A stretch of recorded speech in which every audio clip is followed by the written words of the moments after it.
में बहुत सारी बातें हैं। कौन है बप्पा रावल, मूल नाम क्या है बप्पा रावल का। देखो, एक तो इनका नाम है कालभोज और गुरु का नाम है हारित ऋषि।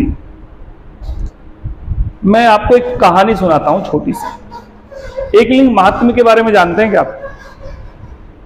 और एकलिंग महात्म्य के दो भाग हैं, जिसमें एक भाग का राजवर्णन करते हैं कुंभा, महाना कुंभा लिखते हैं। और महाना कुंभा ने उसमें लिखा है कि बप्पा रावल एक ग्वाले थे, गाय चराने का काम करते थे।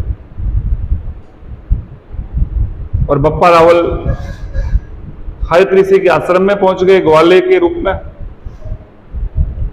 तो वहां पर हारित ऋषि ने देखा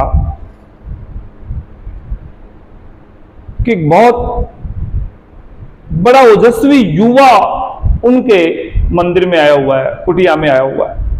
ओजस्वी तो माथा दमक रहा था बप्पा रावल का। भाई, बप्पा रावल कोई छोटे मोटा आदमी थोड़ी था यार, युवावस्था में बड़ा चेहरा तमतमारा था सूर्य की तरह।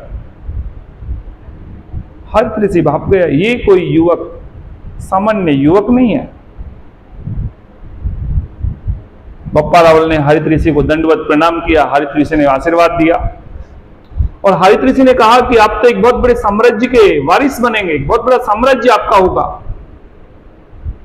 बप्पा रावल ने कहा, भगवान मैं कहां साम्राज्य का वारिस, मैं तो एक ग्वाला हूं, गाय चराता हूं, गाय चराकर अपना पेट भरता हूं। सकल पदार्थ है जग माही, कर्महीन नर पावत नाही।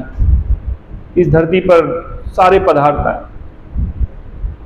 पर जो कर्महीन होगा ना उसको कुछ नहीं मिलेगा।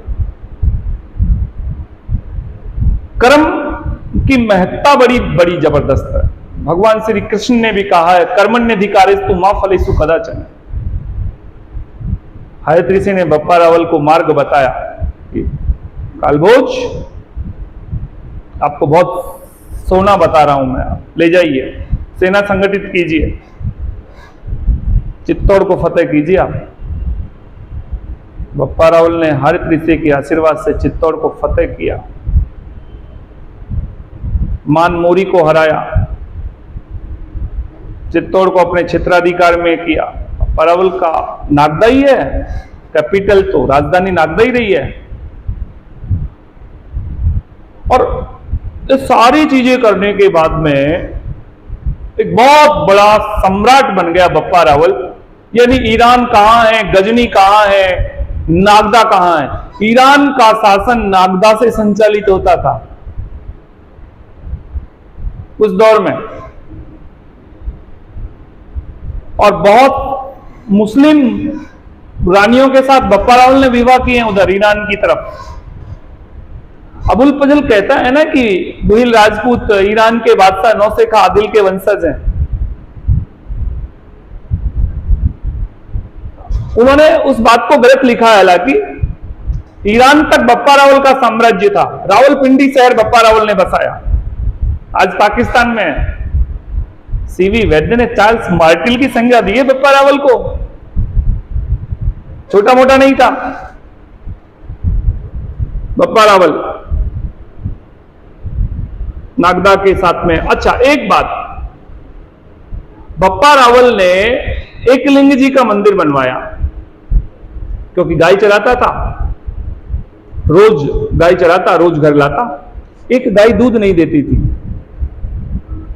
बप्पा रावल ने देखा ये गाय दूध क्यों नहीं दे रही है, उस गाय का पीछा किया। वो गाय एक निर्जन स्थान पर जाती है और एक शिवलिंग पर अपना दूध का स्राव कर रही होती है।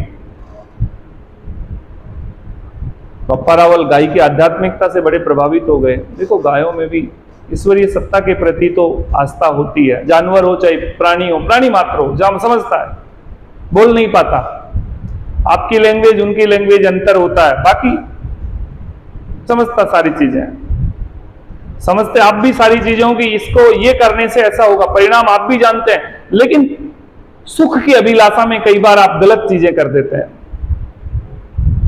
बप्पा रावल ने भाई साहब उसी स्थान पर जहां पर गाय दूध का स्राव कर रही थी एकलिंग जी का मंदिर बनवाया है। कितने बच्चों ने आप में से एकलिंग जी का मंदिर देखा?